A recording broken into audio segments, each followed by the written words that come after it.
Good morning. We'll call the meeting to order. We respectfully acknowledge that the Township of Algonquin Highlands is located on Treaty 20 Mishi-Saugig territory and in the traditional territory of the Mishi-Saugig and Chippewa Nations, collectively known as the Williams Treaties First Nations. We also acknowledge a historical shared presence of other Indigenous nations throughout the area. We recognize these original inhabitants as the stewards of its lands and waters since time immemorial. Could I have a mover and a seconder to adopt the agenda for today? Deputy Mayor Dayu, Councillor Barry. Moved by Deputy Mayor Dayu, seconded by Councillor Barry. Be it resolved that the April 18th, 2024 meeting agenda be approved as circulated. All in favor? That's carried. Is there any disclosure of pecuniary interest and general nature thereof today? Deputy Mayor Dayu. Thank you. I've got a conflict of interest on our municipal accommodation tax delegation as my family owns a tourist accommodation establishment in New York. Thank you. Could I have a mover and a seconder to adopt the minutes of April 4th? Councillor Shortreed and Richards. Moved by Councillor Shortreed, seconded by Councillor Richard. Be it resolved that the April 4th, 2024 council meeting minutes be approved as circulated. All in favor? That's carried. We have no public meetings today, so we'll move right into delegations. This morning we have Scott Ovell, Director of Economic Development and Tourism for the county, who's going to speak to us about the municipal accommodation tax bylaw. Good morning, Mr. Ovell. Good morning, Your Worship and members of council. So I am just here to chat with you and just give you a brief update about the municipal accommodation tax and some additional information as you begin the process of reviewing the bylaw. So just some brief background on it. It's a regulation from 2017. So it was approved by the province where municipalities could begin implementing it. Prior to that date, it was a voluntary tax. So municipalities, and generally it was implemented by a hotel association. But if you went to a given hotel that was actually charging it, you could ask for it to be removed from the bill. And since this time, if it's implemented now, it's mandatory. It cannot be removed from the bill. The genesis of it really was just around, it's a revenue generation tool for municipalities. I know tax isn't a popular word, but it was really just to provide an opportunity for municipalities to generate a little bit more revenue, particularly around tourism and economic development activities, which as more services get downloaded from the province to municipalities, sometimes those budgets are, they're sometimes the first to be targeted at budget time when you're talking about big capital roads projects and things like that, and that's understandable. The tax just does provide the authority or the legislation provides the authority, obviously, to just let you know, or you can implement the rate of the tax and who's collecting it and who you're going to identify to be the collection agency. It also identifies opportunities for exemptions. So in some jurisdictions, I have seen municipalities actually exempt a specific hotel or property if they wanted to. That it does provide the authority to do that, just as well as audit and inspection powers as well. So just some notes about the bylaw. As of right now, and as the RFP was written in the fall and then subsequently being selected as Granicus, they would be the agent that would actually collect and remit from the host. So the host would obviously charge it. Airbnb and VRBO at this time have indicated that they're not willing to collect the tax on behalf of the municipality, and that's up to the host. Up until about the fall of 2018, they were signing individual contracts with municipalities that implemented the accommodation tax. Since that time, they've basically pulled back and said that it's on the host to charge it, collect it, and remit it. I do know the Tourism Industry Association of Ontario, TIO, is trying to do a lot of lobbying at the provincial level to perhaps provide some authority for municipalities to force them to do that. But in conversations with them, until basically the province says that they have to charge and collect it, if they're in a jurisdiction, they're not going to do that. So the host would basically put the 4% fee on the bill. That 4% would subsequently then get remitted to Granicus. And then as the bylaw is structured, every quarter, the host would basically submit every quarter the amount of money that they've collected to the tax that would go. And then basically at the start of we'll say a week later, you would subsequently get a check from Granicus for that quarter. That's just done for ease of reporting purposes as well. Doing it monthly, in other jurisdictions we've heard, hosts just kind of find it becomes a little bit too cumbersome to do. And they find it a little bit easier from a reporting mechanism standpoint. It is important to note too, though, it is only applied to the room rate. So for the purposes of today's discussion, if the room rate's $100, that 4% is only applicable to that $100. If a cleaning service is an additional charge, parking's an additional charge, internet service or satellite's an additional charge, the accommodation tax can't be charged on that rate. So that's a really important thing to note just for our hosts when they're charging it, and from a remittance standpoint as well, when you're looking at that. If HST is charged on the fee as well, the host is required, just obligated to obviously remit that to the province of Ontario.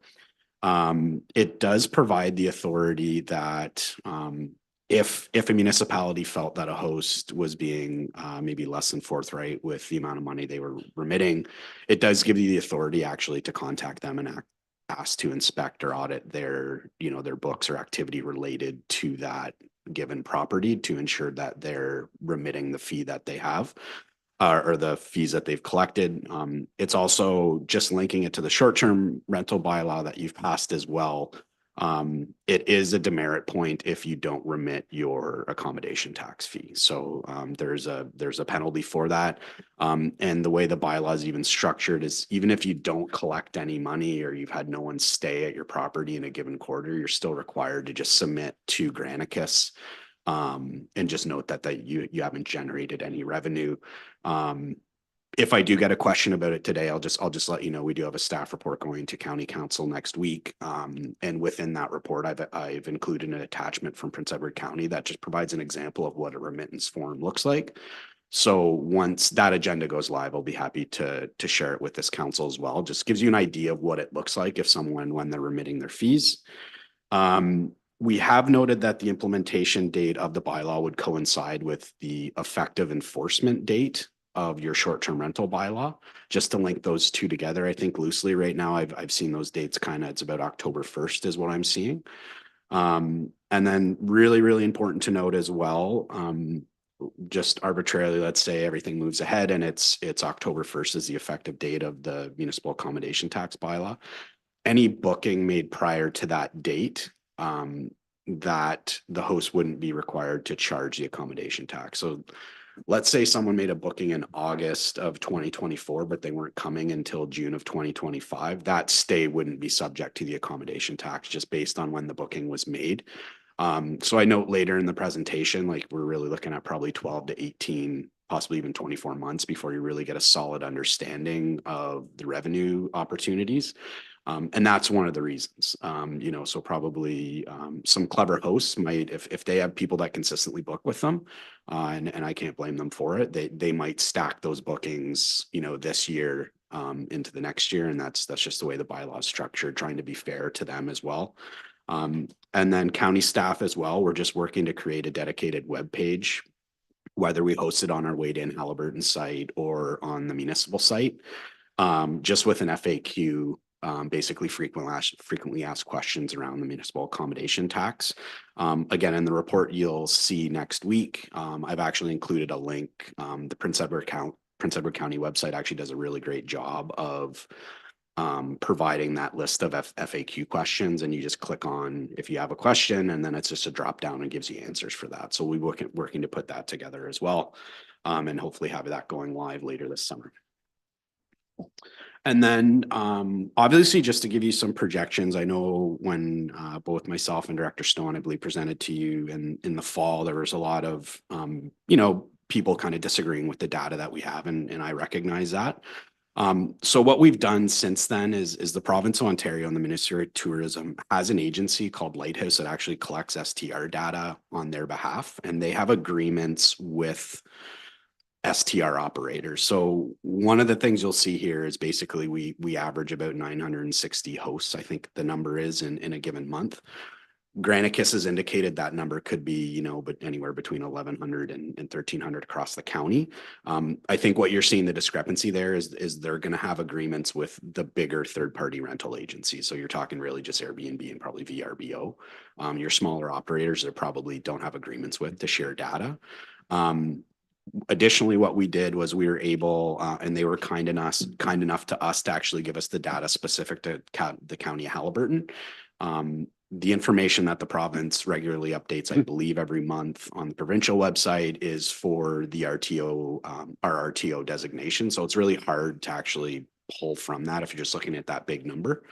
And then what they've done and probably what's changed our ability to maybe hopefully calculate things a little bit more accurately, is they were giving us occupancy rates, but what they weren't giving us was how they tabulated that occupancy rate. So was that occupancy rate just based on a given 365 days in a year, or the number of days a host had their property available?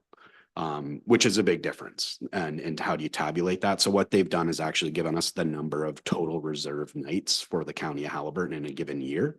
From in 2023, we have the data, I think it goes back to 2019. So we're able to take those total reserve nights. We also have the average daily rate for every month. So we just averaged the 12 months out. That gave us the ADR for the year, and we were able to multiply that, and that gives us our total revenue projection. And then we just tabulated the final calculation just at 4%. Strictly from a tourism and economic development standpoint, obviously we've seen a lot of growth and activity in short-term rentals. That's really good if we're just looking at it strictly within the bubble of tourism and economic development. That means a lot of people are coming to the community. There's great information out there that suggests, and I would tend to agree with it, that someone that's probably staying at a short-term rental is staying a bit longer and probably spending a bit more money in the community as well. So those are good markers that we have. Couple items to note as well that I've been able to pull from TIO in the first quarter of 2024. It seems across the board, short-term rental activities has dipped about 8% across the province. That's not to say it could be higher in other jurisdictions. That's just kind of a generalization that they've put out there. I think that's probably to be expected in a couple ways. Obviously, we've seen a huge influx of supply into the market. So at some point, we're going to see a shift back where your demand's either going to drop slightly or your rental rates are going to drop slightly to help combat that. The other item and it was noted last fall is basically 2023 and moving into 2024. It's been the first window where people have been essentially able to plan for a vacation since COVID, really, since the end of 2022. So people may not be traveling as regionally. They might be going abroad or going in other parts of Canada. So we're kind of probably expecting and seeing a bit of a market correction there as well. And then just lastly, just for next steps. So what you have in front of you today is just the municipal accommodation tax. The recommendation or the bylaw, the recommendations has been to pass it at 4%. That's been pretty standard across the province. I think last time I checked, it's between, I think, 25 and low 30s, the number of jurisdictions that have implemented a MAP bylaw. I would say probably 95% of them have done it at 4%, or they've started it in a mechanism that was going to get them to 4%. So whether they did it 2% in the first year, but 4 seems pretty consistent. We would like to see or recommend a motion to direct the non-municipally retained funds, so 50%. So the last time I was here, I mentioned that 50% of the funds that are collected have to go to a not-for-profit agency for the purposes of marketing and promoting tourism. The other 50% you can do with whatever you wish and spend it however you want. There are some jurisdictions that have put policies around the funds that you retain, maybe trying to focus it on, parks or trails or some of your softer services. However, just in conversations with, I think it was Prince Edward County about 3 months ago, they said they were taking a big chunk of the money that they retained and actually just putting it into their infrastructure budget and capital budget for this year because they felt that was the best use of it. So this municipal services corporation, the county would create it. We do need to create a business case for it that we'll do internally as staff in the county. And then we just need to do public consultation through a survey that gets presented to county council at a later date.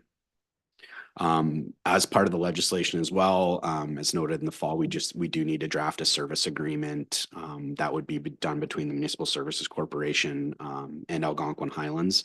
That is a mandate. And what that really is about is identifying the reporting requirements. So how often you as a council would like to see the representatives from the Municipal Services Corporation. In this case, we'd be recommending it would just be county staff to speak to you and present to you about how the money's being spent and what's being done with it, as well as it gives us opportunities to get on the same page about where you want to see that money spent. So if there's stuff that's specific, that can be included in there. And it, as noted, I think in the fall, I said that document I really view as the guiding document about where the money can be allocated from the Municipal Services Corporation. The goal would be to have it consistent amongst all the 4 townships. However, I do recognize that there might be some slightly different priorities, and that's fine.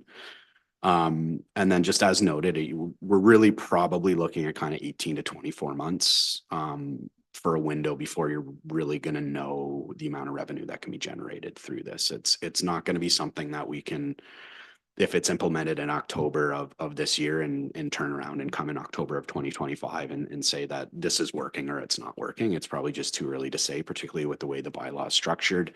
And we also know, I know that we have a third-party monitoring agency, but people will try to get around reporting the MAT tax or charging it. It's just kind of, that's the nature of what's happened in other jurisdictions. It's fairly common. It's just, and I don't blame anyone for trying to do that as well. But again, that's what the third-party monitoring agency is over time. I think we're quite hopeful that they'll be able to identify, who's being honest and who isn't. So, and with that, happy to field any questions that you have today. Thank you. Questions from council? Councilor Richards.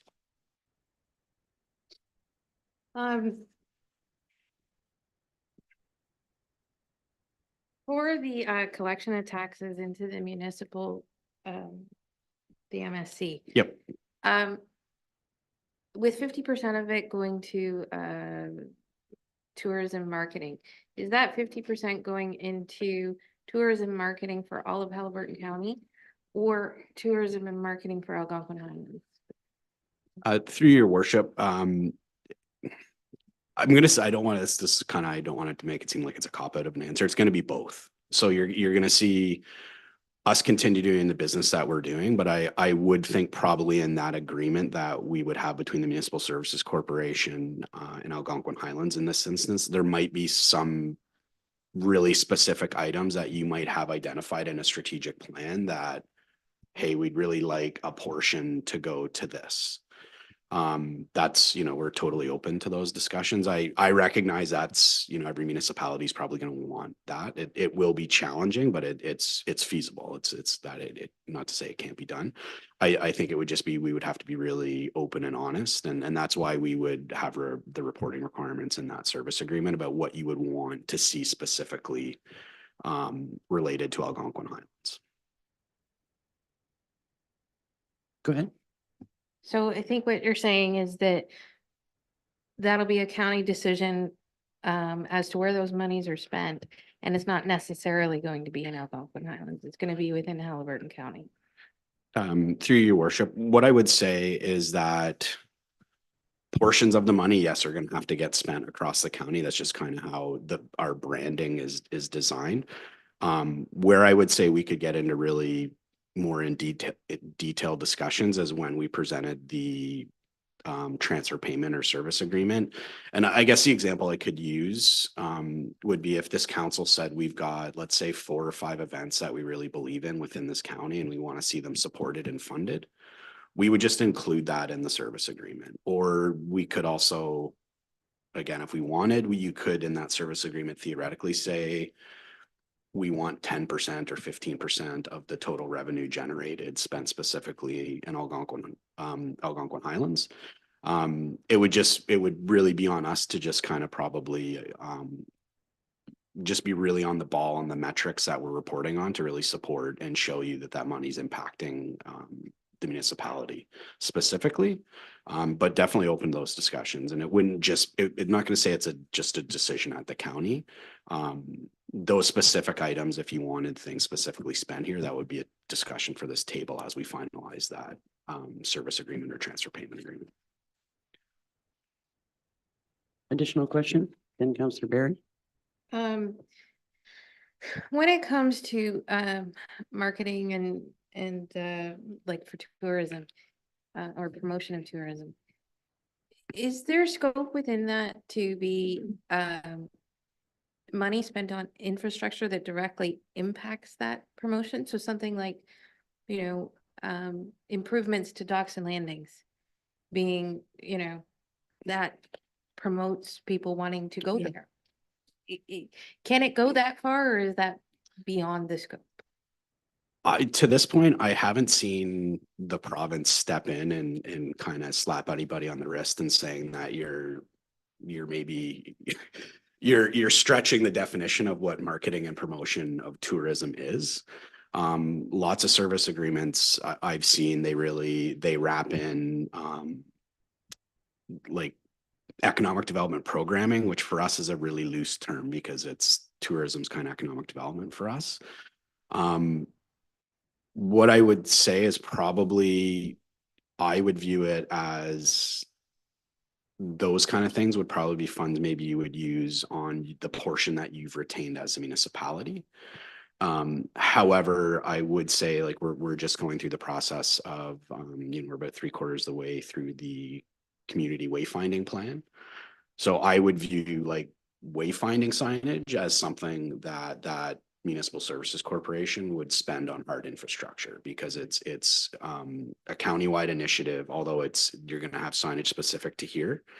And that is for the development and marketing and promotion of tourism. It's really getting people around. So it can be a really broad term. I think we just, again, probably really have to drill down in that agreement, but I would look at that probably hard infrastructure. If you say like a boat launch, I would say probably it would slide more to the portion that you've retained. But I have seen in service agreements where what they do is leave the door open to basically say that you as a council could approach that entity and say, we're working on a project. Would you be willing to support or fund a portion of this project? And whether that was a boat launch as an example, that it can work that way as well. It's good to hear that there's some flexibility there, that there could be some flexibility there, but I would suggest that, when we need to look at creating a policy on how we're going to use the funds that we retain, that would be, one of our main priorities. I mean, because we can spend the money on infrastructure and you might want to put it into roads, but because we've identified, boat launches and places like that as being a key priority, things like parking for boat launches, that would be one of our priorities. We're going to go to Councillor Barry and then back to you. Just in regards to how that actually plays out in regards to the 50% that each municipality would be qualified for, and I assume that's on their rentals, opposed to the whole total. Would it be like a quarterly remittance? Like how would the municipality invoice, or would the county invoice the municipality to say this is what was generated, or would it be an annual thing? I'm just wondering as far as budgeting and just how it would roll out financially. Yeah, through your worship. It would be done probably just for ease of accounting purposes. You probably would set it up in the agreement that once a quarter, the county, we would reach out to your probably finance staff and figure out what that number is to come to that Municipal Services Corporation. And then that corporation would just invoice Algonquin Highlands for that fee, and you would just pay it once a quarter. As far as the budgeting standpoint, it will be, as I've noted, for the first 12, 18, 24 months, it's going to be tricky to budget. Like you would probably err on the side of caution on just trying to allocate funds, because what we wouldn't really want to do is put a number in there that you think that this is what it's going to generate and it doesn't hit that number. So it will be I would suggest probably pretty conservative for probably the first 2 years that you're actually setting your municipal budgets and trying to allocate funds to that. But again, that would be up to your council as to how aggressive you'd want to be. Back to Councillor Richards. I just wanted to follow up on that line I was going. My consideration in the funds, particularly from the county level, they're 50%. My thoughts are going towards docks and landings that are on borders between us. So taxpayers are in, more than one municipality using the same launch. And the hope that we could come to some kind of agreement with other municipalities on how to maintain those launches. Through your worship. Yeah, as I said, when we develop the agreement, I am going to be really open to what you want to see in there. We recognize that, as our recommendations are based today, that the funds supporting that organization are coming from you and subsequently taxpayers. So we want to make sure that what's in that document is going to align with what your priorities are as a council, and subsequently, if you've got, as I noted, if you've got a strategic plan and there's a couple items that are, you feel really passionate about, we can try and include them. And I don't generally try to approach in the past these kind of situations and say this is what it's got to be, and we're firm on that. It's going to be fluid as well, and it might be one of those things that the service agreement might be in place for 12 to 18 months, and then you're updating it based on, well, we did this last time, so maybe that's not a priority for the next 18-month cycle kind of thing. So that flexibility could be there as well. Well, and once again, once we establish our policy on how we would spend our portion of the funds, I would think that, if there is some kind of cross-border issue, I mean, it's something that we're experiencing right now, that it would be up to us to negotiate with a neighboring municipality to partner on a project. We'll just have to, sort of see how that rolls out. One of the questions that I've got, and I just noticed in your presentation that we have to make a business case for establishing the municipal corporation. I thought that was something that we had to do as a matter of course in order to, manage the division of funds. Through your worship. So within the legislation that is oversaw by the province to create a municipal service corporation, it's actually identified that prior to creating and incorporating that corporation, that municipality basically has to write or create a business case that's subsequently presented to council as to why you're proposing to go the route that you're going. So it's the new territory for me. Again, municipal services corporations are traditionally more on like power utilities and water and wastewater. We do have a good example to work off of in Prince Edward County, and it's really what the business case does is just outlines. There's a new revenue source coming in. We've seen increased growth in tourism activity, and here's why we're proposing to create this entity that now, although tied to the county, is considered a separate body, and it's going to manage this specific portfolio on behalf of the county. And that's different than what the transfer payment or service agreement would be between that entity and Algonquin Highlands in this case. Another question that I had was, with respect to your comment that with respect to the money that the county retains, that there would be a public consultation process to determine, basically what the public saw as priorities for us to spend money on. The county would do that in-house, or how do you see that? Yeah, so flowing? Sorry, through your worship, it's a requirement to create the municipal services corporation. So how they define public consultation is pretty loose in that legislation, I guess, that the province oversees. I think if we were to do a survey, we would do it in-house, and we would just do it through our Wade-in Halliburton platform. It would be really simple and straightforward. It would really be about, We would include our destination management plan as the background information when we had the homepage for that survey. And the survey wouldn't be related to whether we should implement a municipal accommodation tax. It would really be around, here's the destination management plan. I think it was created in 2019. There's a new revenue source coming in.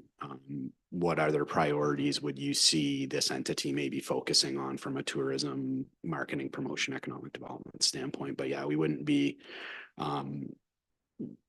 looking to outsource that along with the business case. The business case will be a lot of work, but it's what we get paid to do, and it's a little. I'm sure you're up easier. to the task.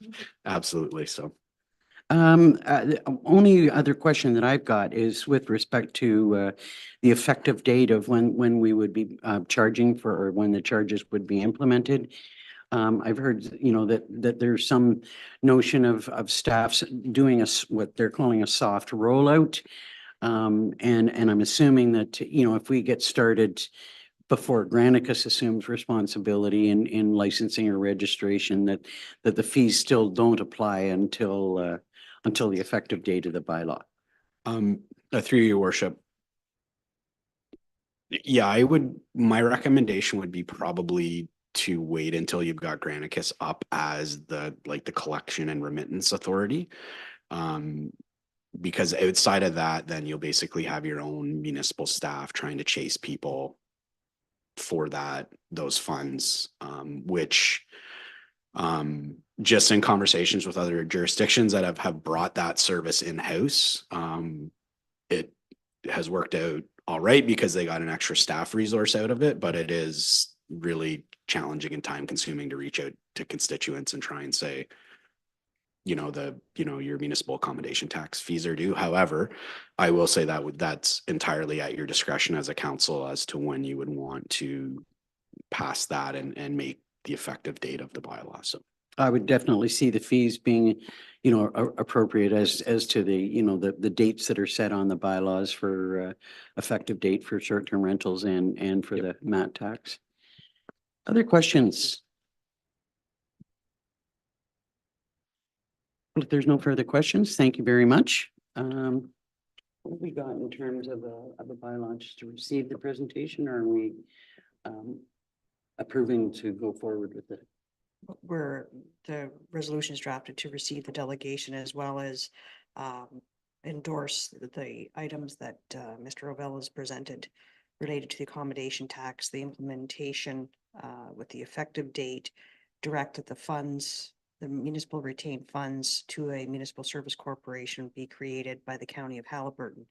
Service agreement between the MSC and the lower municipalities be drafted by the County of Haliburton, and Granicus is the collection and remittance agent. Those are the things that council are endorsing today. Could I have a mover and a seconder for that? Councillors Barry and Richards? Would you like to move the motion in full? Yes, please.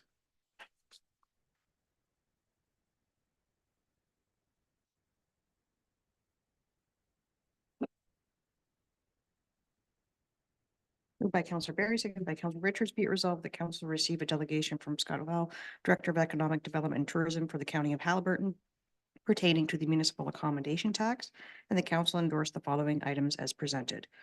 Approve the municipal accommodation tax rate at the recommended 4%, that the implementation date of the MAT bylaw coincides with the effective date of the short-term rental bylaw, direct the non-municipal retained funds being 50% to a municipal service corporation, MSC, that will be created by the County of Haliburton, that a service agreement between MSC and the lower tier municipalities be drafted by the County of Haliburton to ensure consistency amongst all municipalities, and that Granicus is the collection and remittance agent. And further, council acknowledge it will be approximately 18 to 24 months from the effective date of the bylaw to when there will be an understanding of revenue generated through the program.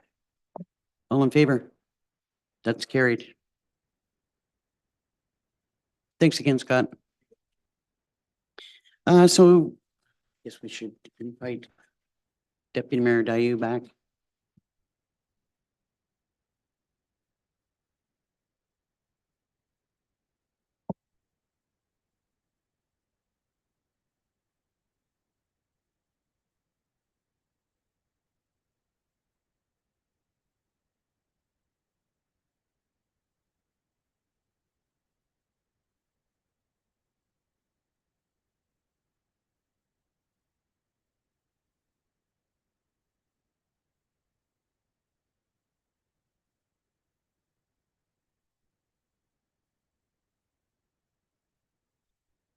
So next on the agenda is the new consent agenda as agreed in our um, procedural bylaw. Before we pass a motion, just to request or ask if members of council wish to have any of the items pulled for discussion, or if we can move forward with the consent agenda. Could I then have a mover and a seconder to approve the consent agenda? Councillors Shortreed and Deputy Mayor Dayu. Moved by Counselor Shortreed, seconded by Deputy Mayor Dayu. Be it resolved that items listed under the consent agenda are considered routine and enacted in one motion. Council members may request one or more items be removed from the consent agenda for separate discussion and or action, and that each and every matter of business contained in the consent agenda is recorded separately in the minutes of the meeting, and that council has reviewed the consent agenda consisting of various staff reports containing proposed recommendations, and further, the council approve and adopt the consent agenda and the recommendations contained in the staff reports listed on the April 18th consent agenda, and direct staff to proceed with all necessary administrative actions. All in favor? That's carried. Next up is building and bylaw. Good morning, Mr. Moore. Good morning, Mayor and Council. Yeah, this morning it's just the monthly activities report for the month of March.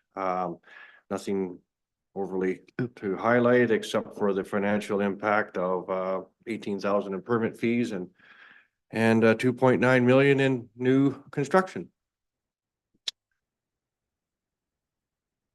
Questions on the building and bylaw report? Hearing none, could I have a mover and a seconder to receive it?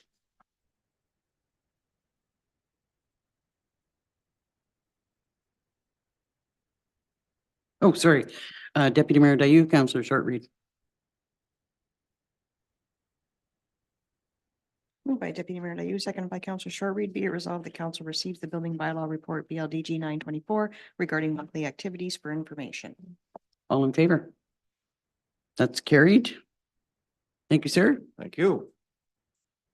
Next up are Parks, Recreation and Trails. Our Chris Card is not available today. He's taking a course. So the first item on the Parks, Recreation and Trails agenda is the committee update. Either member of council wish to speak to that at all? Councillor Shortreed.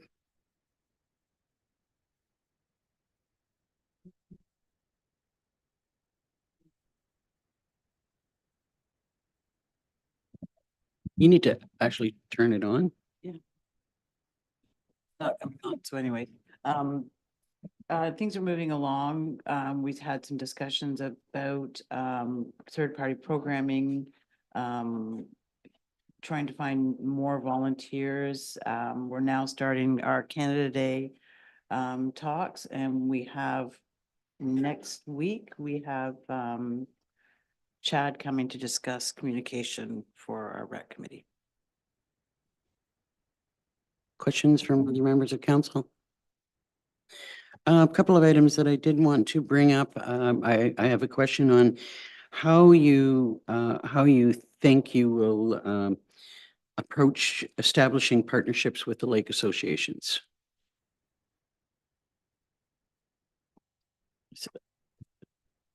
Councillor Richards? If,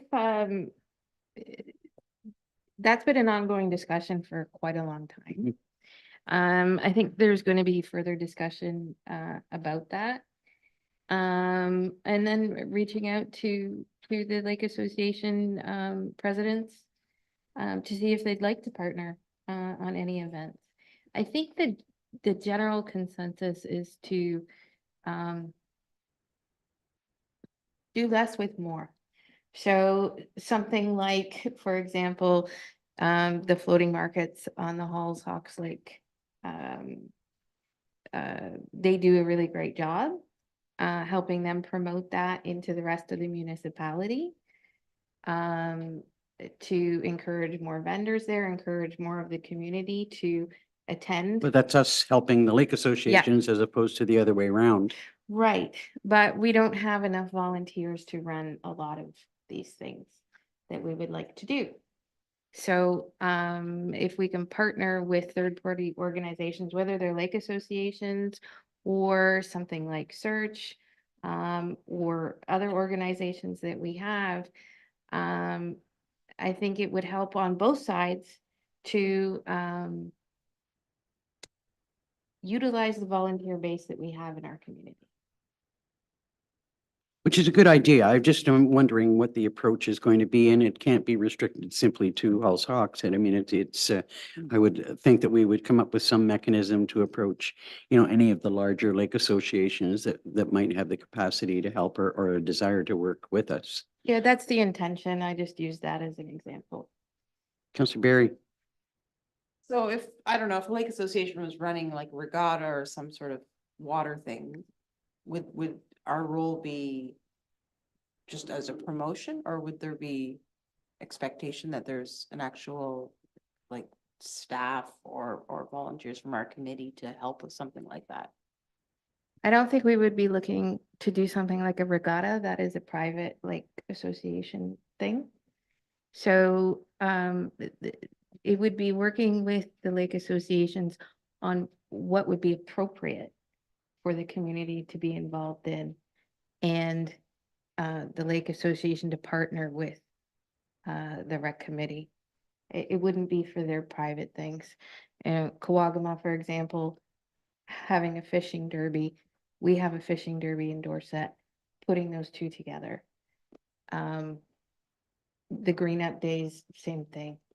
We have our green up day, let's align them. Deputy Mayor Dayu? And in Oxtongue Lake for Canada Day, there's often been some partnership there, some informal partnership with the Oxtongue Lake Association providing games for the kids. And it might just be a couple of members of the association, but the fact is there has been quite a bit of overlap over the years. So how can we strengthen that and recognize that and foster that? Mhm. Because everyone wants to participate in Canada Day, so let's do it together. Yeah, it's absolutely an excellent approach. I'm just concerned that I know that from time to time, there's been some angst on the part of the Recreation Committee that they're trying to do too much or expected to do too much, and we don't want to add to that.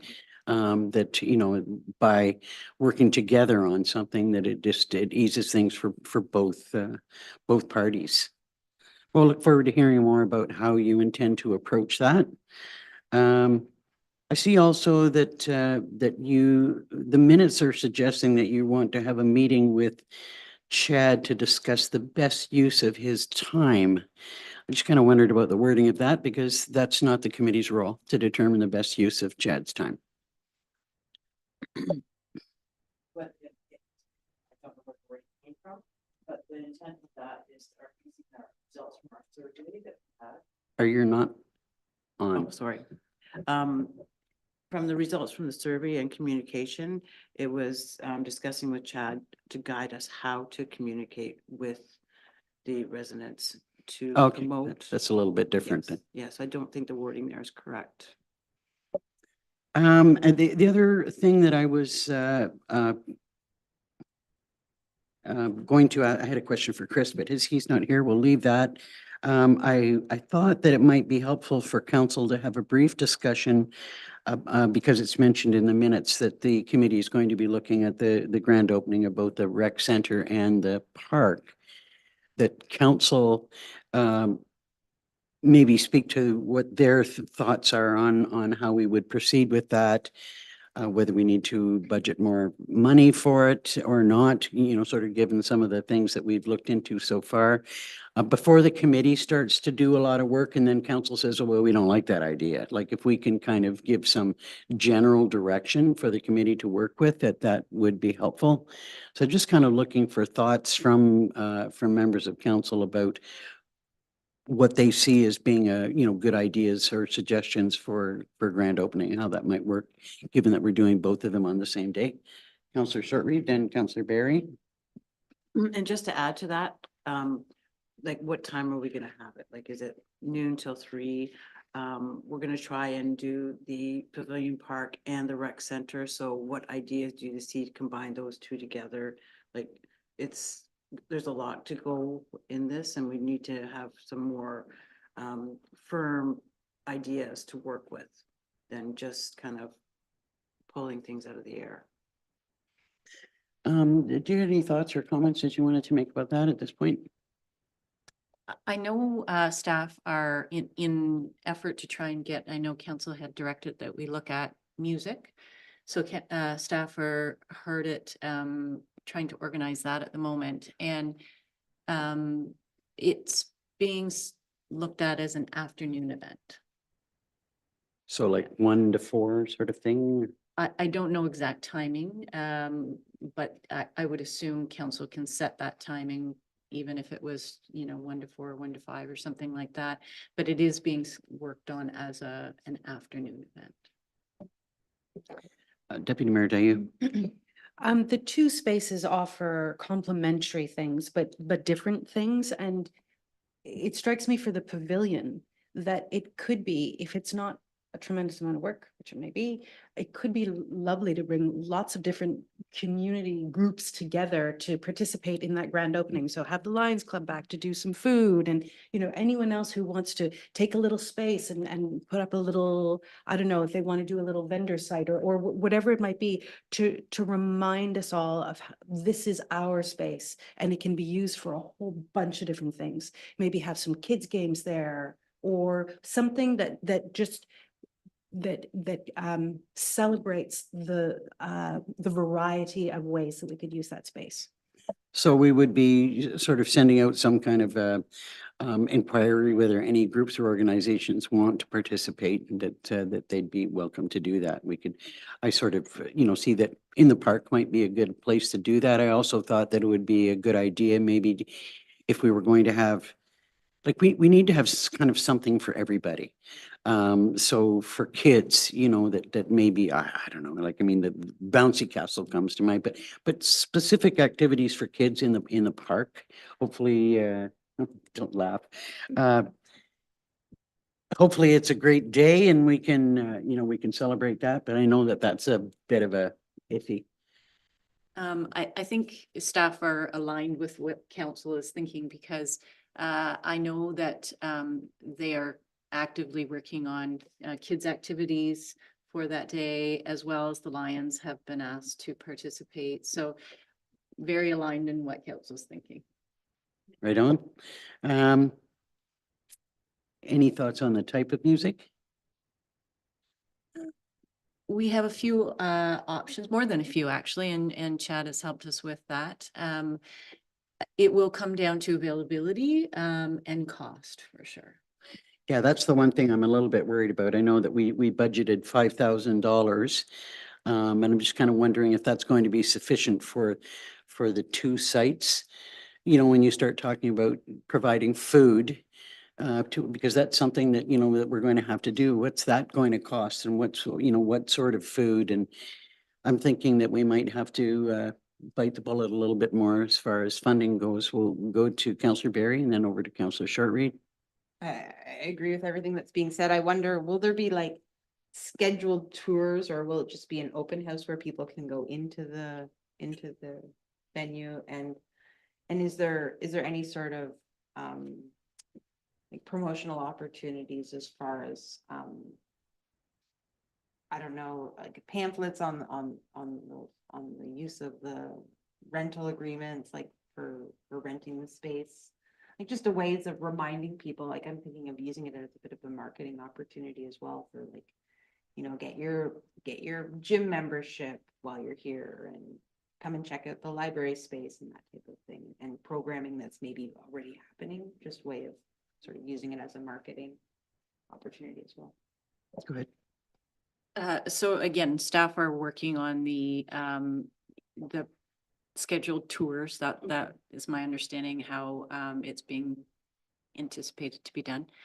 I can pass along the promotional piece. I'd like staff to be able to bring some of this back. I'm Yep, sort of absolutely. relaying third hand, and happy to do that at the next meeting. As far as the budget, staff are finding that because you'll recall council directed, we want to be able to provide food that day at no cost to the attendees. That is going to be proven to be very challenging at the $5,000. So staff may need to bring that back to council to either up the budget or change the process we want to do. So, but we can bring that back at and then probably the next meeting. Okay. Sorry, Councillor Shortreed. And I was just going to elaborate on that. When we first initially talked about this, we didn't know when the opening was going to be, but now it's going to be in the middle of summer at our peak population. So I really truly think that we're going to have to increase the budget. Well, we look forward to, some estimates of, what we might be looking at just a little bit down the road. I have to admit that my hair curls a little bit when I hear the word pamphlets. It's just like, I just think, the more paper that we produce, the less environmentally friendly that is, although recognizing a lot of people aren't necessarily going to look online and that they want a piece of paper. So, how we, land on a good balance for that is something that we need to talk about. Deputy Mayor Dayu. And on that point of the environment, years ago, when we were in the previous term of the Environment and Stewardship Committee of Council, and when the Recreation Center was opened, we had conversations about how to make our rec centers green spaces. So if you were to rent it out, it's expected that you would use the dishes provided and not bring in disposable dishes. And we talked about a whole number of ways that we could promote it as a really green space. And I think it would be worthwhile to think through what some of those ideas were, what some of the recommendations were, and see if we might be able to relaunch the site in as manifestedly green a way as we can to start that tone out the way we want it. I would look forward to the Environment and Stewardship Committee talking about that. Now, what suggestions that they might have. We'd have to get working on that fairly soon, because if you want to promote that, it'd be nice to do that like right off the hop. Councillor Barry. Question for Chris, but I'm assuming probably Adam could answer. What is the Or status? Angie. Or Angie. What is the status of the refill station at the Dorset Rec Center? Is that operational? Is that something that could be promoted? Just kind of going what Jen's saying. Go ahead. Yes, it's operational. Okay. Well, and to let everybody know as well that we're going to have plugins for electric cars. That's a new thing. Any other thoughts on that? Councillor Richards. Just in going with that and talking about the food, maybe that is a potential trade-off, is rather than have free food, we have food trucks selling food, but we could do something like a promotional reusable water bottle to celebrate the grand opening, and that may be more affordable. Yeah, and we did talk about, offering free food as opposed to making people pay for anything that day. That's food for thought. Okay, I think that, it sounds like we're kind of all in the same ballpark with respect to with respect to how we want to move forward. One thing I would kind of see us starting at the park and then going to the rec center, so that, but we'll see how the schedule pans out. So could I have a mover and a seconder to receive the Recreation Committee update? Councillor Shortreed and Richards.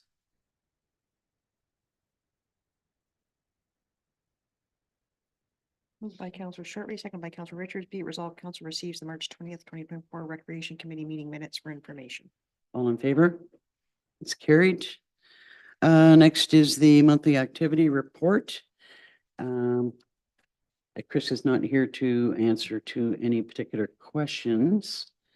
One of the things that I do know that's been going on is discussions between the Boshkong Lake Association, Little Boshkong, and I think it's 12 Mile Lake with respect to a boat launch that is being closed on, I guess it's Little Boshkong, and how that will impact or what the expectations are associated with our boat launch that's on Highway 118. And the fact that that boat launch is in fact not, there's not the sufficient depth to deal with all the boats. There's a real panic about boats being put in the water and not having any way to get out again. So there needs to be some discussions and negotiations. I know that there are definitely some expectations of us that are too great expectations to resolve the problem this year, but maybe we can help in negotiating with the owners to leave the boat launch there or to find an alternate site that people can use.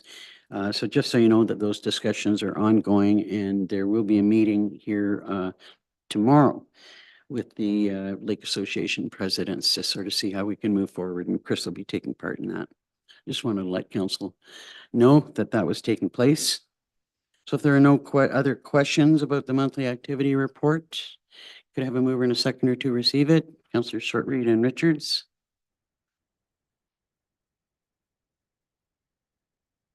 Moved by Counselor Shortreed, second by Counselor Richards. Be it resolved, council receives Parks Recreation and Trails Report, PRT 424, regarding monthly activities for March 2024 for information. All in favor? That's carried. Next up is environmental business.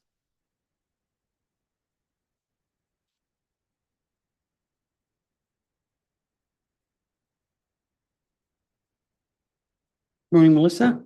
Good morning. Thank you, Mayor. Just on the agenda is the activity report for March.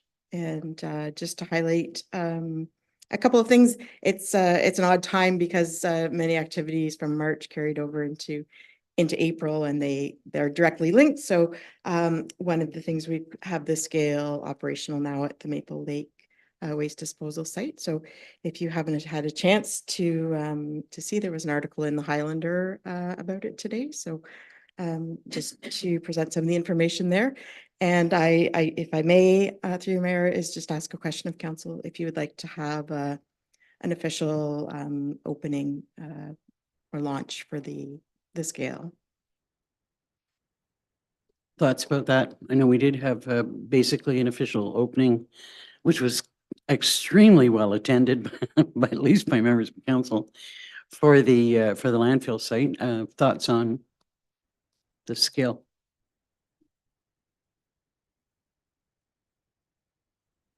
I don't see that that's necessarily something that we need to do. I'm sure that we need to, promote it to the best, that we can, make sure there's lots of information on the website about it. And I would think that that would be sufficient. Absolutely.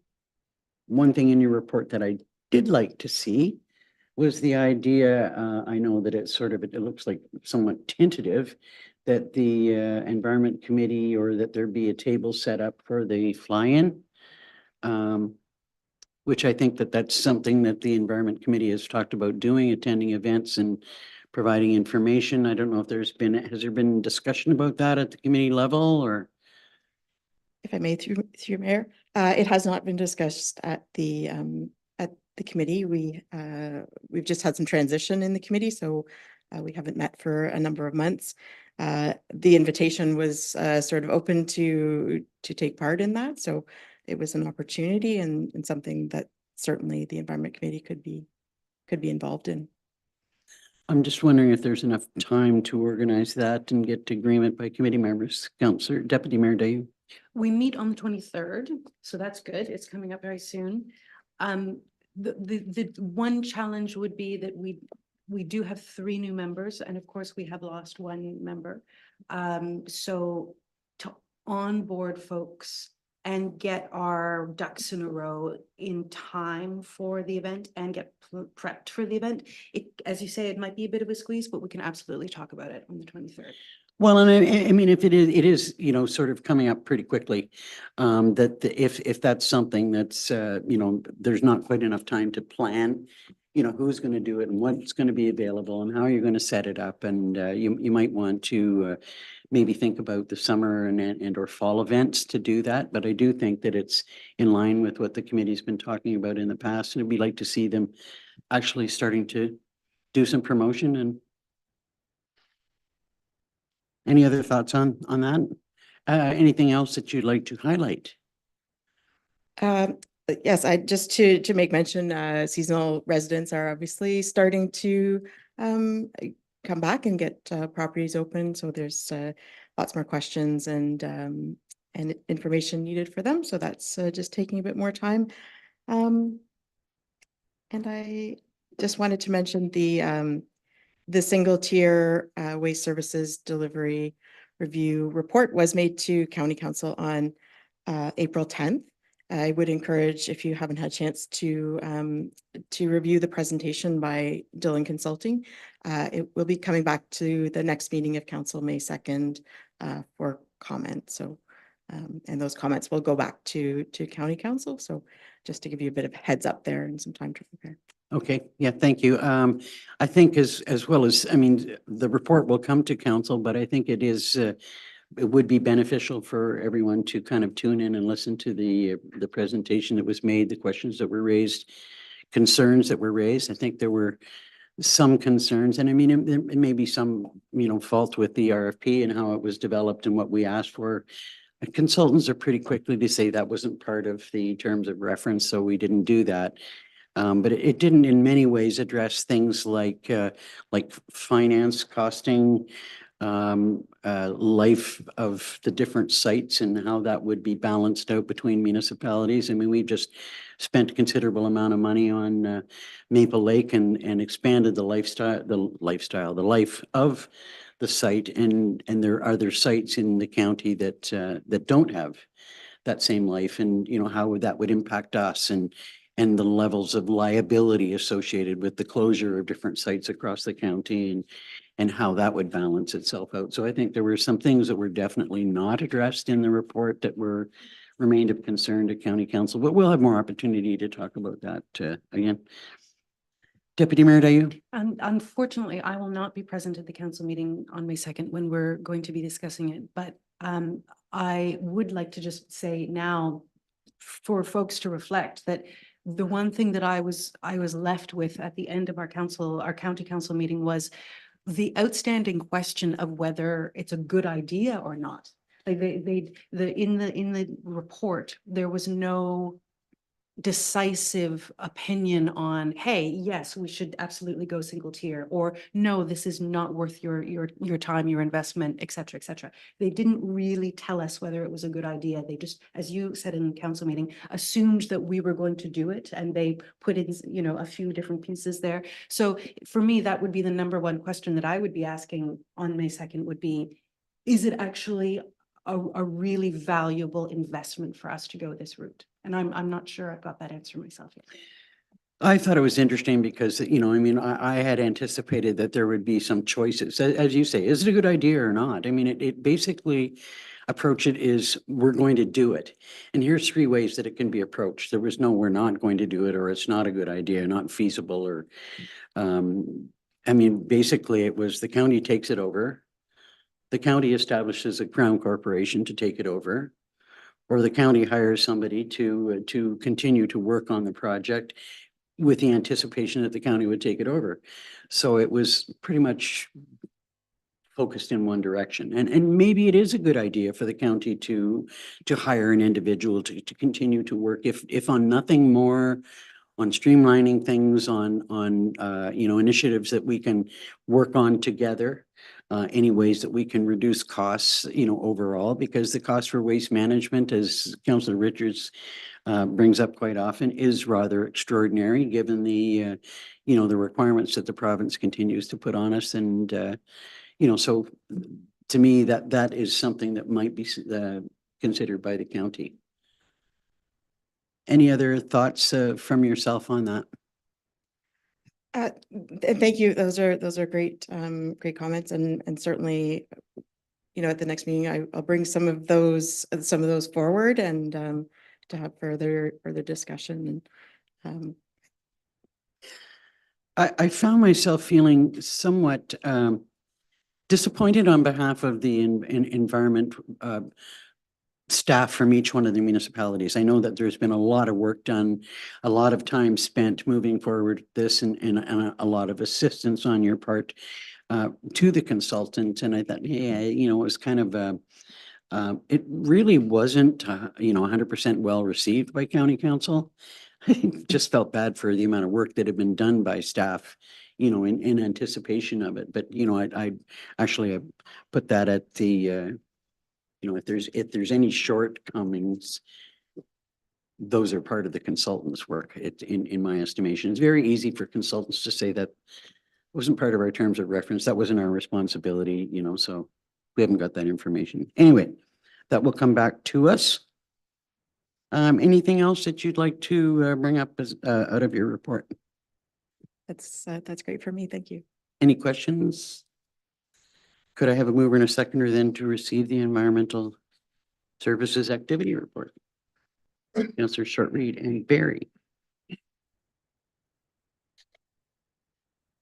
Moved by Counselor Shortreed, seconded by Counselor Barry. Be it resolved, council receives environmental report EB 1824 regarding March monthly activities for information. All in favor? That's carried. Thank you. Next up is Public Works. I think after Public Works, we'll take a quick break. Not to pick on the fire chief or anything like that. Morning, Mr. Thorne. Good morning, Mayor. Good morning, Council. How's everyone today? Pretty good, I guess. That's Unless you good. give us bad news. Nope, no, all my news is good today. Okay, tell us about how things are going at the Dorset Rec Center. Well, things are going great. We're about 80% complete on the project. Most of all of the painting has been completed on the entire building on the inside. All of the plumbing fixtures have been installed and secured and are working as they are intended to. There is a scheduled big cleanup of the interior of the building in the next couple of weeks. In addition to that, they're also currently working on the floor, putting in new flooring. And it'll be some interior doors and some interior trim that still needs to go up. So it's moving along really, really well. They've also started on the exterior of the entranceway and the foundation for the walkway and the stairs. So if you're driving by there, you can see that it has been all caged off and there's some heavy equipment in there working. So slowly we're moving forward with that, but it's going really well. Hopefully the weather holds off for us. Now we're just concerned with the amount of rain that we may receive that could slow that down. But for the most part, everything is going along really, really well. Questions on the Dorset Rec Center? I'm just to be, I just want to be sure that the library is working on sort of the same schedule as us and that they're going to be, when we're ready to open, they're going to be ready to open as well. Has there been any word on that? I have seen some through Mayor. I've seen some correspondence back and forth with the library as far as looking at different the colors of the room and some flooring and some furniture options and some shelving and things of that nature. So I can follow up with them and the project manager to see where the library is sitting currently. But there has been good communication back and forth. Okay, I know we don't have a hard date yet, so it's kind of hard to get them to pin down, but we just want to be assured that we're working hand in hand so that the opening is at the same time. I drove by there the other day and I thought the interior is going to be so different and so, fabulous. The exterior of the building still looks the same. And, I know that we had talked about, some artwork on the front of the building. I'm just kind of wondering if we've had any opportunity to follow up on that some more or thoughts on the exterior look of the building other than the entryway area. Through you, Mayor. I think once the exterior is completed, I think it will look very different. And I know Adam is going to bring some options forward for the new sign as well. That the public will get some input on, that will change the look of it. So perhaps we could wait until that and then go from there to see what it looks like. Okay. Any other thoughts on the Dorset Rec Center? Okay, thanks for the update. Next is your monthly activity report. Well, thank you. Through you, Mayor, there's been a lot going on with the retirement of the airport coordinator. So I've been working out of the airport as much as I can. So there was a good building clean, and we've had a lot of staff down there going through the property to go through the maintenance of the property as we transition from the winter into the spring. So there's been a lot of cleanup going on down there. A lot of correspondence between myself and the hangar tenants, which has been great. It's been, they've been very helpful with some of their concerns they've been bringing forward, which we've been able to address most of them. Good communication with them. I'm pretty proud of that we've been able to have a good dialogue between them. Overall, it's been going really well for the past month, getting things transitioned over, and it's kind of strange to plow snow, grade roads, patch potholes, and spread gravel all in 1 month. So it's been pretty interesting that way. Last Saturday, we were actually out plowing snow. So the weather has been very interesting this year. Other than that, it's been, unfortunately, the downside to this is that we haven't had a good turnout for applicants for the airport coordinator, but we're hopeful we'll find something soon. Other than that, everything else has been going really well. Like I said, last time I was here, we did take delivery of our new truck, which council got to take a look at. So it's been working really well, and it's just busy as all can be. Any word on the new grader? Nothing yet. Nothing yet. Well, I just want to acknowledge that you are in fact wearing a number of hats, and you know, the extra effort that you're putting into that is much appreciated. I really appreciate that. Thank you. Any questions on the activity report? Could I have a mover and a seconder to receive it? Deputy Mayor Dayu and Councillor Barry. Moved by Deputy Mayor Dayu, second by Councillor Barry. Be it resolved, council receives Public Works Report PW 924 regarding March monthly activities for information. All in favor? That's carried. Next is an update on the repairs at the Stanhope Firefighters Community Hall. Thank you.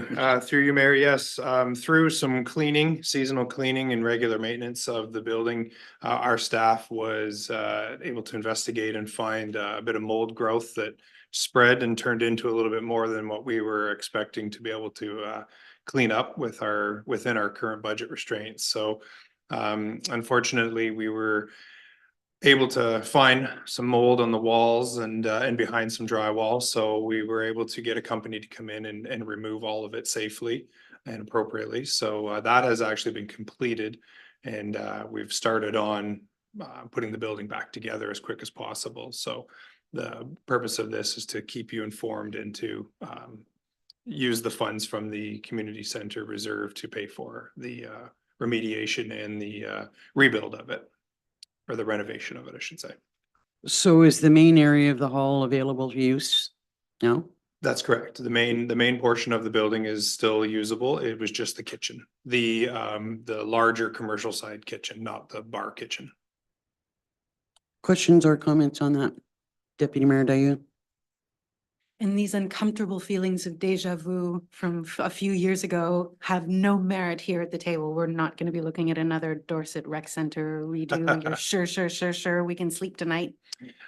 Through you, Mayor, I can't promise you anything. No, it's actually it wasn't that bad. It was a good size section of the kitchen that had to be removed, but no, we caught it and have cleaned it up appropriately, and we should be good for a while. You having mold nightmares? Everything okay there?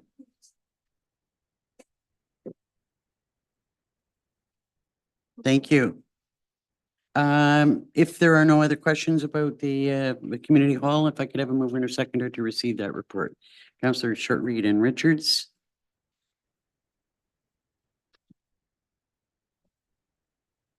Moved by Counselor Shortreed, second by Counselor Richards, be it resolved, council receives Public Works Report PW 1024 regarding the Stanhope firefighters community hall repairs for information, and council authorizes the unbudgeted expenditure for repairs to the building with an upset limit of 15,000 plus applicable tax, and that council authorizes project to be funded from the Stanhope firefighters community hall reserve.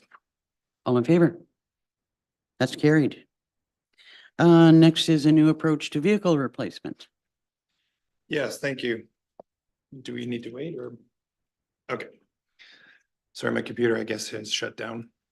So through your mayor, so what we've done is we took a look at, through the budget process, we're recognizing the increased costs for equipment, repairs and equipment replacement costs as well. So over the last couple months, myself and the finance department have been working together on taking a look at what we can do to help offset these costs or look at other ways to reduce some of these costs. And what we've come up with is a plan to reduce our life cycles for some of the equipment. As stated in the report, it's not all of the equipment, it's just a select few of the larger pieces of equipment.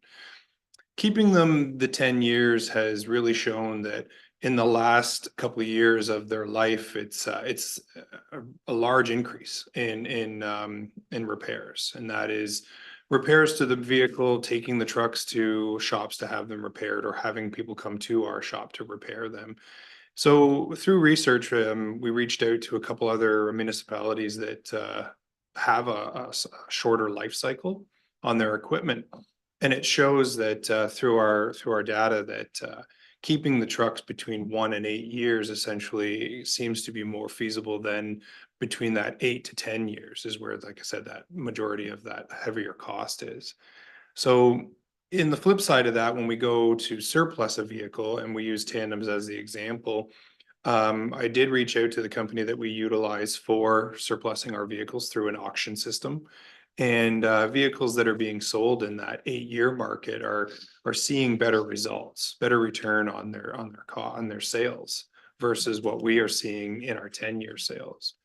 So it does show that there are some efficiencies and cost reduction that we could see by reducing our tandems down to an 8-year life cycle versus the 10-year.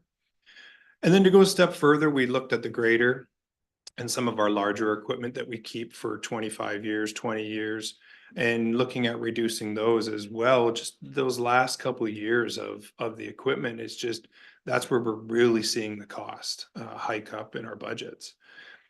But I wanted to also say that when it comes to our heavy equipment, with the reduced life cycle, it doesn't guarantee or mean that we have to replace it in that 15-year mark. If, as we do now, we take a look at our equipment, and when it gets close to its life cycle, and that we do an analysis on it to see if can we keep it an extra year, what are the costs expected for the next year, and if it does benefit us in keeping the piece of equipment, then we have that option. However, this also gives us the option to replace it sooner than later to reduce those costs. So typically right now with a 10-year life cycle, in year 9, we're scheduling to replace the truck in year 10, which is currently what we do. We don't have that option because we have to get rid of it in year 10 because of the cost of the maintenance that we're putting into it. However, again, with a reduced life cycle, it would give us a bit more of an option. If we had to extend it a year, we could. If not, then we would replace it on the year it's supposed to be replaced. And the timing of this comes about with our asset management plan that will be coming up for review, and this will help tie into that. So when we start going through that, we'll have this information ready to go. Makes perfect sense to me. And you definitely answered one of the questions that I would have had about, if a vehicle is, been a really good vehicle and is not costing us any money, and we're having budget deliberations and looking for savings somewhere, that we do have the flexibility to keep it for a little bit longer or not, depending on whatever your recommendation is. Questions from council. Deputy Mayor Dayu. So what you presented does make a great deal of sense, especially looking at the year by year operational costs and, you know, as you say, the residual value, et cetera. When you stretch out the timeline to say 3 generations worth of graders, would you see a cost savings across that 30-year spectrum, or would we still be sort of at a wash when it comes to or say four generations of graders? Would it be a wash in terms of the number of additional times that we do have to make those investments versus the sorts of savings that we see coming from that, if that makes sense? Through you, Mayor, I think I understand what you're saying. So I guess when it comes to the grader, in the past, I guess I could step back a little bit. In the past, the grader, you may recall when we purchased a new truck, which was new to our fleet, which is the 21. We purchased it in 2021, our new Freightliner. That was in addition to our fleet because of the grader. The grader was being treated like a piece of equipment that gets a 10-year life cycle versus the 20-year life cycle. So what I can see happening, hopefully going forward, is with the reduced life cycle of the grader, with the purchase of the truck that we did, we've changed things up to help prolong the life cycle or prolong the maintenance that we put into these pieces of equipment. So I think, to answer your question, I can see, hopefully, in a perfect world, that this system will let us go where we're reducing our maintenance costs and potentially prolonging the life. But again, it's really tough to tell. If we have a major failure out of our control, that could change how we, it could change how long we keep the pieces of equipment. So that flexibility of reducing the grader or heavy equipment from 20 years to 15 will allow us to look at it in year 14. And then if we have to replace it in year 16, we can, or if it has to go in year 15, we have that option as well. Did that answer your question? It approached it for sure. I guess my simple math says that over, you know, many years, we will be buying more vehicles than we would have as per the, you know, the last asset management plan. So would the savings accrued throughout those years offset the fact that we would effectively be buying one additional vehicle at 250,000 or whatever it might be? Okay, thank you. Through you, Mary. Yes, that helps. Okay, so basically, what the next step is, should council approve this today, the next step that I will be working with the finance department on is creating a metrics for replacing our equipment. So basically, if we keep a piece of equipment for and I'm going to use the tandems as an example, 8 years, we know that if we purchase the truck this year, it was X amount of dollars. We know that we have to replace it in 8 years for X amount of dollars. We need to make sure that every year we're putting exact the right amount of money away to replace the truck in that 8th year, or that piece of equipment in that 15th year. So the metrics that we'll put together will allow us to know how much we put out for equipment every year. And that will also be reflected in our equipment rates that we charge ourselves throughout the projects that we do. And council will see that in the budget. And the timing of this comes along, I think, really well, because it'll give us next year and 2026 to align ourselves to ensure that we're putting enough money each year away to accommodate purchasing those vehicles. So then the next step here would be that, yes, we will be purchasing vehicles more frequently, but our return when we sell them will be larger than the keeping them that extra 2 to 3 years. And that's hopefully where we'll see that offset, not only in the sale of the vehicle, we'll see more, but the less maintenance that we would be putting out. So there will be a savings there. I could see overall in the long term that there would be savings in, as you say, in less maintenance costs, in actually buying it earlier would not cost us as much money as if we waited 2 years and bought it late. The vehicle would cost more, and we're going to be making more money on the resale of the equipment. So overall, like, it sounds to me like we should be making savings. And we would be buying vehicles more frequently, but not necessarily increasing the size of the fleet. Because you said when we buy more vehicles, it's when we exchange them. Any other questions? On what's being proposed? Could I have a mover and a seconder then to receive the report and approve the direction that Adam's recommending? Councillor Shortreed and Richards.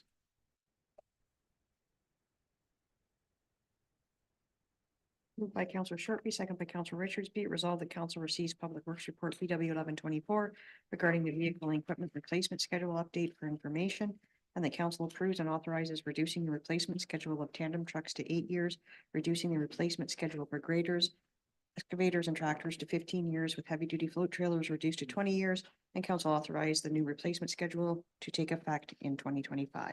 All in favor? That's carried. Okay, finally is the Green Burial Committee update. Anything that you wanted to mention there? From a staff's perspective, the last meeting was well received. Unfortunately, I had to leave for, I think, about an hour for a potential fire call. But our CAO and other staff members of council were in the meeting as well, so maybe they can add to that.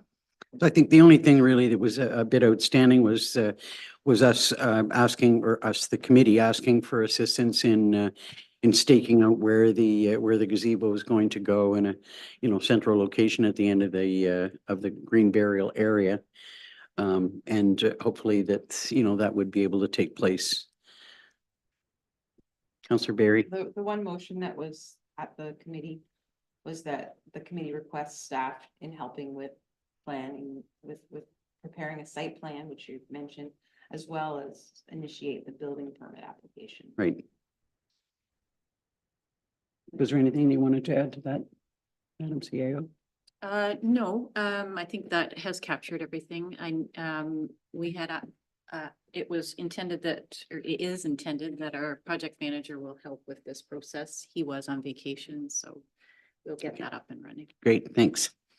Any other questions on Oh, green? I'm sorry, sorry. go ahead. Just on the, when these minutes were written, our meeting was proposed for May the 7th. Since then, it's changed to May the 13th. May the 13th. Okay. You? Anything you wanted to add, Adam? No, it's everything's been going well. As far as the site plan goes, after our site visit, I think that really helped the members of the committee see the amount of space that they were able to work with there. So I think that was well received. So no, everything's good. Okay, could I have a mover and a second then to receive the green burial update? Councillors Richards and Barry.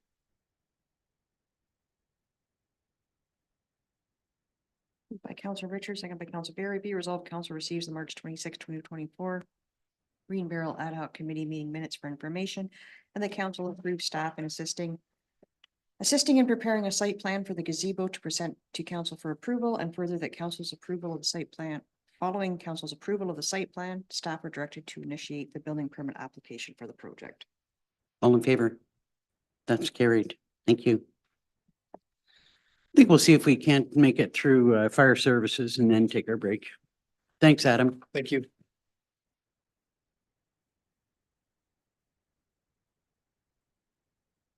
Morning, Mayor and Council. Good morning.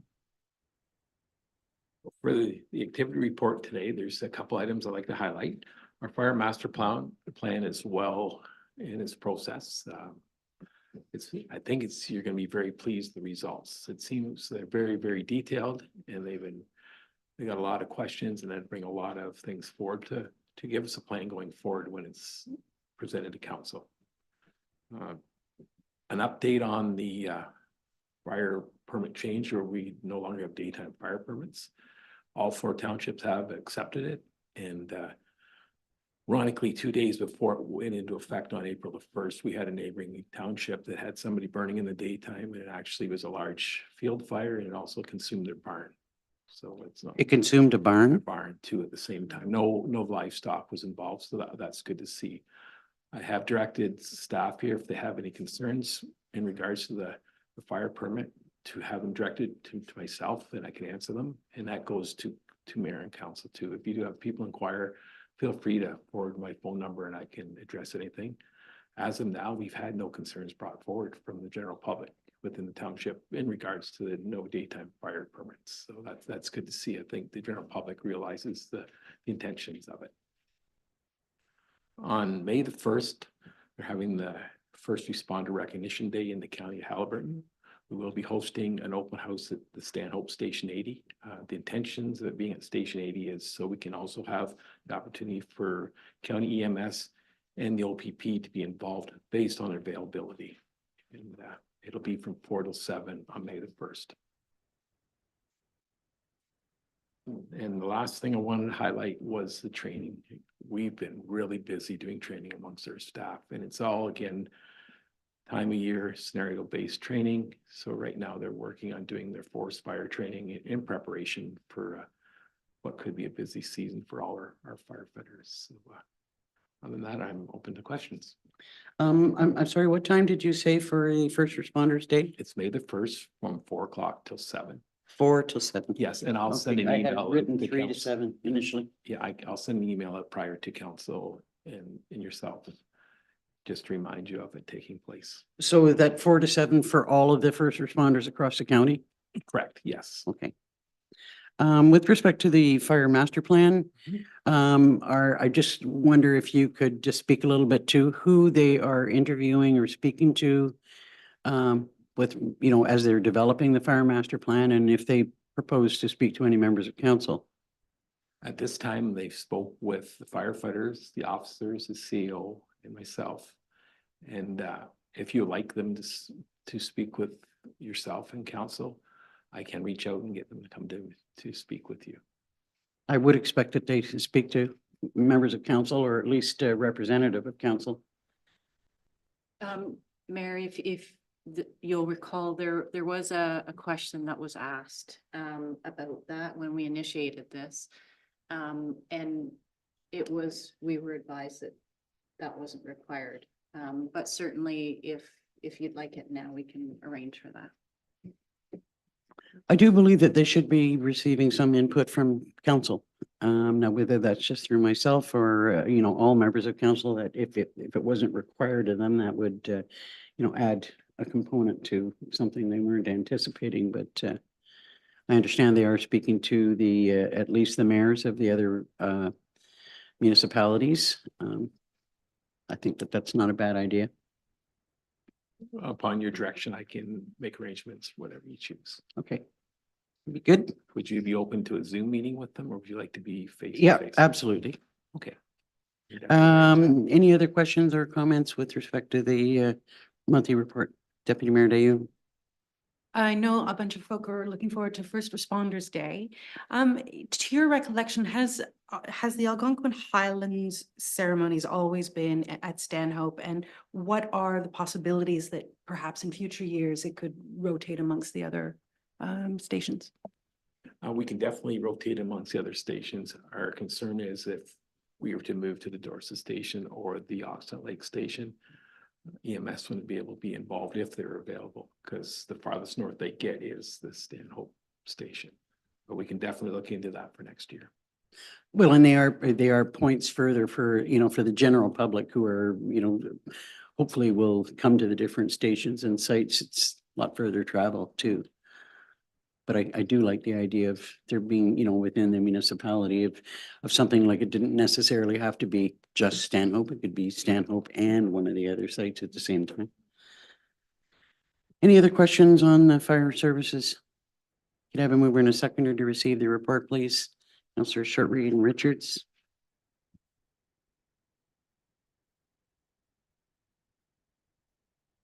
Moved by Councillor Shortreed, second by Councillor Richards. Be it resolved, council receives fire services report FD 924 regarding March monthly activities for information. All in favor? That's carried. Okay, we'll take a 15-minute break. Thank you. Thanks, Chief.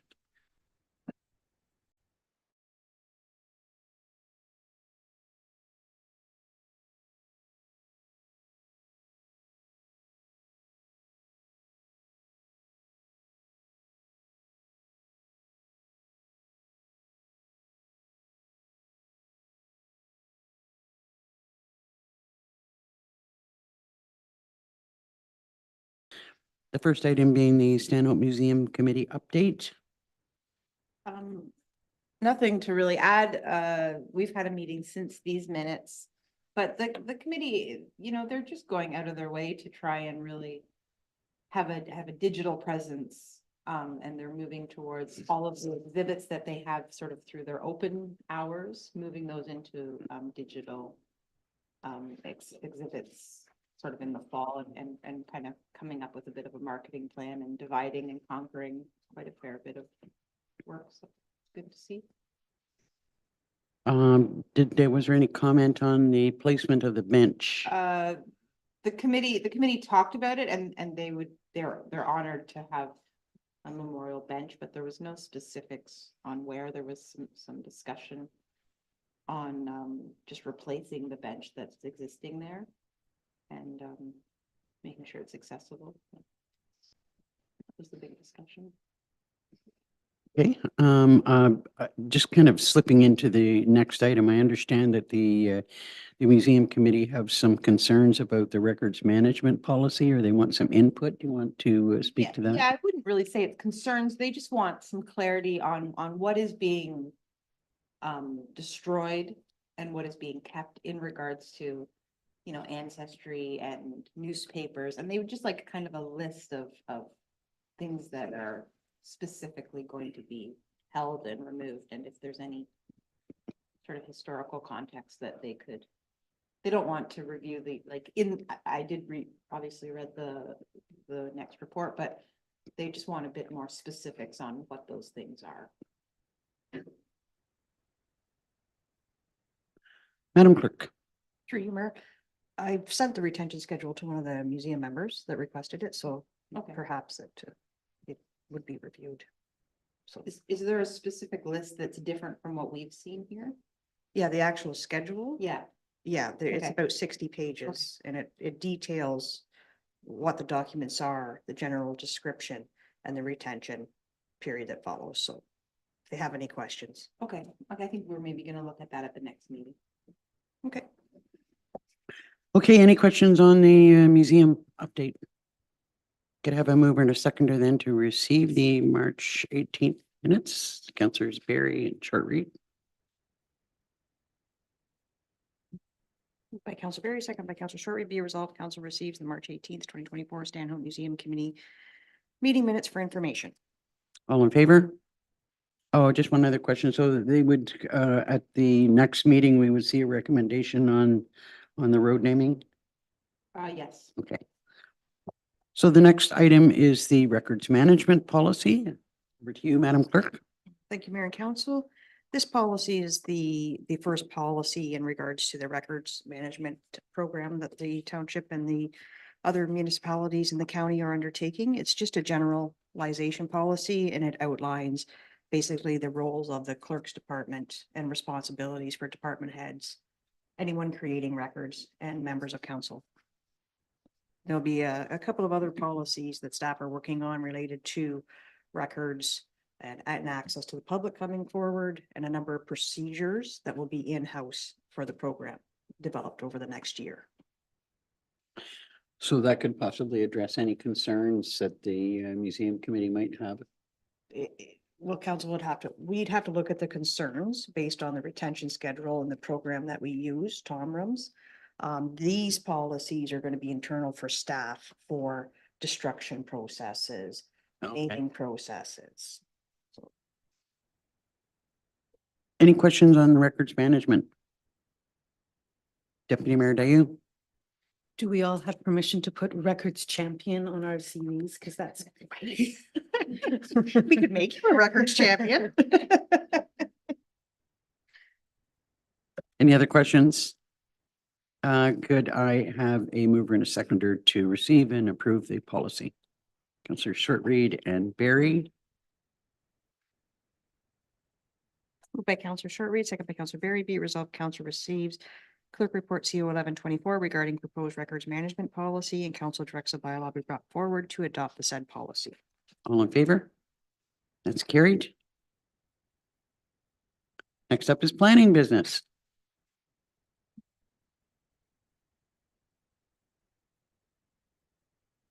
Good morning, Mr. O'Callaghan. Morning, Mayor and Council. So the first item is proposed severance by parish on Boshkong Lake.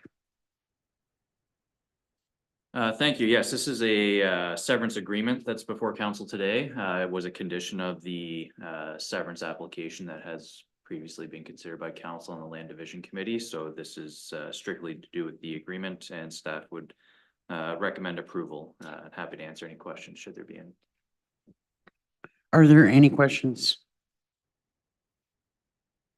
Could I then have a mover and a seconder to recommend approval? Councillor Shortreed and Richards.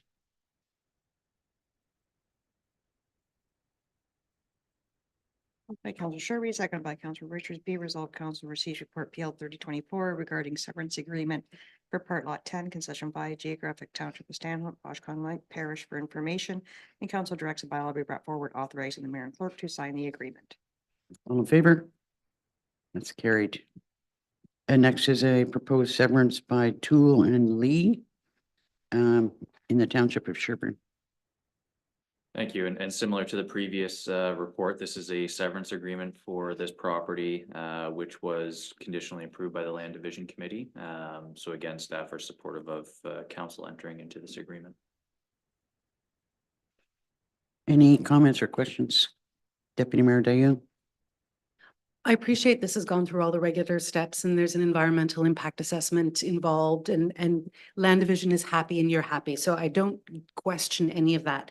But when I look at the sketch, I still kind of worry just a little bit about the proximity of all of that space to the water body. And I wonder, could you just, tell us what kind of thing might they be able to do in terms of development within that's or beyond that setback? It feels like a very limited amount of space that they would be able to develop in. So this application was just a lot addition, so no new lot was being created. Was it a specific part of the drawing that was concerning, the benefiting or the severed lands? I guess with the lot, like it's a parsing out of a lot into smaller pieces, yes? No, so it's a boundary adjustment essentially between that's two all. properties, yeah. Okay, yeah. okay, all right. So, okay, it's not a severed lot in order to create something new on that lot. Correct, it's, Okay. yeah, it's just strictly changing of boundaries. between Okay, perfect, thank you, that makes me feel better. Any other questions on the proposed severance? Could I then have a mover and a seconder to approve moving forward, recommending approval and moving forward with the bylaw? Councillors Barry and Richards.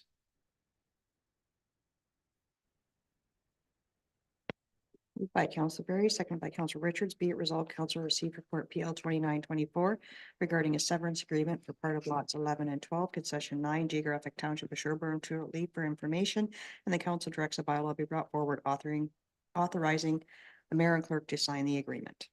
All in favor? That's carried. Thank you, sir. Thank you. So on to external board meetings. Is there anything on the Dorset Community Partnership or the Dorset Health Hub? Like I've said before, the partnership is waiting for a facility to use. The church is almost finished, and so they will be able to do that, or they might have nice weather. So they're looking at probably the church, because it'll be the only place finished first. And the health hub is on the 30th of this month. Okay, thank you. Any questions there? Anything on the Upper Trent Water Management Partnership or Muskoka Watershed? No meetings for either since the last update, but we have scheduled for May 13th, the two to meet together. We look forward to hearing about that, how that goes. Any questions on those? Hearing none. There's been no meeting yet of the newly established or in the process of being newly established detachment board. There's quite extensive training, online training associated with that for each of the members who have been appointed so far, which has been kind of interesting. I did that yesterday. passed, by the way. You literally are not allowed to be on the board unless you have taken the course and have achieved 75%, which is, that's kind of interesting. There's no update on the Eastern Ontario Regional Network. I know that there was quite a bit of discussion about the tower that was erected in proximity to the airport and concerns about the fact that there was no power to the lights which are required on that tower, but that has been resolved. I think there's probably still a little bit of communication going on about it, but that issue has been resolved. Anything from the library? Last library board meeting, it was stated that they are still in the process of not putting out, but receiving responses for the RFP for the library furniture. So the final cost of that is yet to be determined. Further to that, the library board has not had that specific conversation about the opening date for the library being specifically tied to the opening date of the Dorset Rec Center. So I will be happy to bring that back. And I know there's been correspondence there that I've not been party to, but I will very happily bring that back to the library board if that is a distinct hope to see that happen. I would definitely think it would be a distinct hope that, you know, that's one of the things that we've sort of been promoting on their behalf, that there will be, you know, a library opening there, and it would be nice if it was part of the tour. Would be my expectation, actually. Okay. Anything on community safety and well-being? Yeah, quite a bit, actually. If you haven't already had an opportunity to hit that link, you'll see that there are a number of opportunities coming up this year for council and the general public to really dive much deeper into the hidden poverty and vulnerability and substance use in our county and in the city of Kawartha Lakes. Quite a remarkable series of events to further our learning on that. There's a Bridges Out of Poverty training coming up very, very soon, just in a couple of days, that has been attended by one member of county council who said it was a fabulous opportunity to understand the hidden dynamics of poverty more.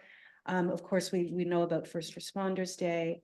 There is a substance use event coming up in May to talk about how folks who do use substances in Haliburton County and City of Kawartha Lakes live in our community and what their actual experiences are here and the sorts of services that they use, etc.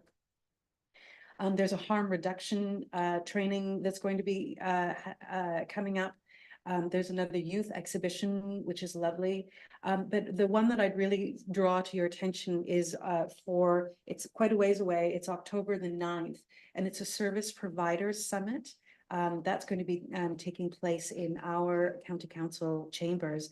And it's effectively an opportunity for all of the community services, human services providers to get together, answer questions, talk about, you know, how they liaise between them, talk about the sorts of things that they're seeing on the ground. And frankly, as we all know, there's a level of hidden poverty and hidden vulnerability in Haliburton that is sometimes hard to see from where we are in our part of the community, where we've typically got enough food and enough housing and don't struggle in the very same ways. So there are about 6 opportunities upcoming in this year to understand that's dynamic in our community better. And I would draw your attention to them and ask if you might consider attending as many as you see fit. Thank you. Any questions on that?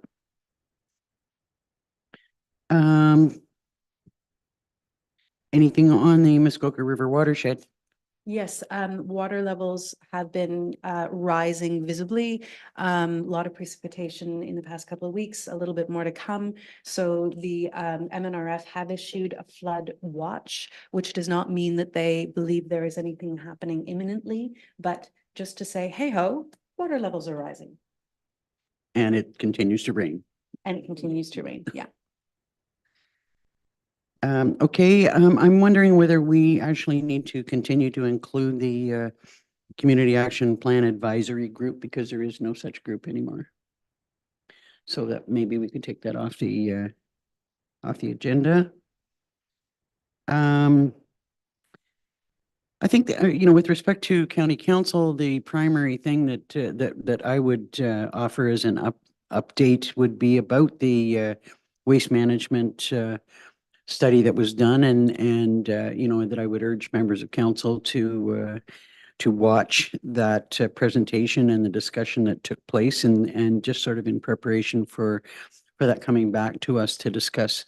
I guess primarily it's in a way, it's kind of county council's decision whether they want to take it over, but with recommendations coming from the lower tier with their thoughts about whether they want to hold on to the responsibility or see it move on up. Go ahead. Yeah, and to that, and I know you'll be discussing it in the next council meeting, but to that, I would add that, here in Algonquin Highlands, we've got an incredible resource when it comes to waste management that some of our counterparts in the county don't have. And we have more landfills. We've got greater capacity in the landfills. We've just put in a huge amount of resources and effort into Maple Lake, and it's a beautiful spot. And it's something that others in the county don't have. And should county council choose to go towards a single tier, what kind of equalization will there be? How would those very different nuts and bolts fit together in an equitable way? Would we start to see more waste coming from another township into Maple Lake? Well, whoa, if that's the case, then what's the payback? And those are the sorts of questions that were not addressed in the in the report. But should there be any feedback from Algonquin Highlands to the county, those are the sorts of nuts and bolts that I'd really want to ask about before any decision is made. Yeah, I completely concur as I spoke to earlier that those would be my concerns, and I think it would probably be in our best interest to voice those concerns in a report back to county council. Okay, on to general business. There's nothing under general business. Are there any notice of motions? Hearing none, was there any support for any of the correspondence? Then could I have a mover and a seconder to receive the correspondence listing? Councillor Shortreed and Richards. Moved by Councillor Shortreed, second by Councillor Richards. Be it resolved, council receives the April 18th, 2024 correspondence listing for information. All in favor? That's carried. We have a list of bylaws, so could I have a mover and a seconder to approve the bylaws? Councillors Barry and Richards. Moved by Councillor Barry, second by Councillor Richards. Be it resolved, the following bylaws be received and read a first time, considered read a second and third time, and finally passed with the corporate seal affixed. 2024-39 to authorize the levying of tax rates of taxation for 2024 to establish the due dates for the payment of taxes and provide for penalty and interest to be added to unpaid taxes. 2024-40 to adopt a records management policy. 2024-41 to stop up, close, and convey part of the Shore Road Allowance 1455721 Ontario Inc. 2024-42 to authorize the execution of a consent agreement for Tool and Lee, and 2024-43 to authorize the execution of a consent agreement for Parish. All in favor? That's carried. And a mover and a seconder for the confirming bylaw. Councillor Shortreed, Deputy Mayor Dayu. Moved by Councillor Shortreed, seconded by Deputy Mayor Dayu. Be it resolved, bylaw 2024-44 being a bylaw to confirm the proceedings of council be received and read a first time, considered read a second and third time, and finally passed with the corporate seal affixed. All in favor? It's carried. Finally, a motion to adjourn. Councillors Shortreed and Barry. Moved by Councillor Shortreed, seconded by Councillor Barry. Be it resolved, the meeting is hereby adjourned at 11:10 a.m. All in favor? That's carried. Thank you.